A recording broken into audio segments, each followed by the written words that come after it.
Hi guys, in a review of the promises the Tory Prime Minister Rishi Sunak made at the beginning of 2023, James O'Brien took calls from the public on which promises were the stupidest and which were the most important to fulfill. A man named Balama claimed that the Tory leader missed an opportunity with one of his pledges which he could have applied to all of the others. While the comment was nonsensical, it might as well have been used by the Tories as they have already treated the public like mugs over Rwanda. Wonderful call, have a listen. But the stupidest is Rwanda, because he kept taking steps that made it even more ridiculous after he made the initial pledge. He said he was going to stop the boats. They entered into the Rwanda agreement. His Home Office secretary was there saying that's the dream of her life. And then it didn't happen. They changed the law 3 times. They proposed bill 3 times. It did not work. He legislated reality to say that Rwanda was safe. I thought, James, he missed an opportunity there. If you can legislate reality and say Rwanda was safe, why don't you just go straight to the plate and legislate that the small boats have stopped, even though they haven't stopped? Don't stop there, Balama. You could pass legislation to say that the waiting list has been cut, debt has fallen, the economy has grown, and inflation has disappeared entirely. Yeah, and I am doing everything, obviously, all of this because of the elections. The 2024 elections have held, and I have won. And so you can stay another 5 years. I mean, we shouldn't joke. We have to joke. There is no alternative because it has become a joke. And well done to the caller. It's perfectly, it's insane, but it's perfectly true.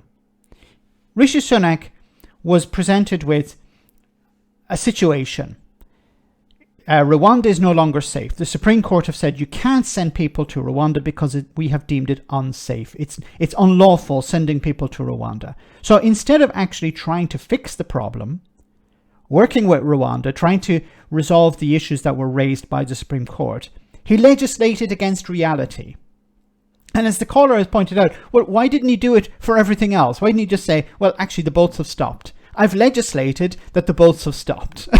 And, the thing is, there are people in the media, the client media, and there are supporters in the Conservative Party who would say, yeah, okay, that's fine. Like, they're the same people who are saying, yes, we've legislated to make Rwanda safe. Now, has Rwanda changed? No. Has the Supreme Court reviewed it and said, actually, now it's safe? No. Nothing has changed. Only the legislation has changed. The view of Parliament has changed. The view of the government has changed. But nothing on the ground, no reality has changed. So why not apply that to stopping the boats? We've stopped the boats. We've legislated that the boats have now stopped. We've legislated that the NHS waiting list is now at 0. Why not? Because the client media would go along with it. Tory sycophants would go along with it. And was brought up at the end, well, legislate that the election has already taken place and the Conservatives have won with a 100-seat majority. If you're going to act outside reality, you might as well go the whole way. It's beyond ridiculous. Where does this stem from? It stems from Boris Johnson. Boris Johnson saying up is down, and the client media and the Tory party going along with him. Getting Brexit done. He didn't get Brexit done. Brexit isn't done yet.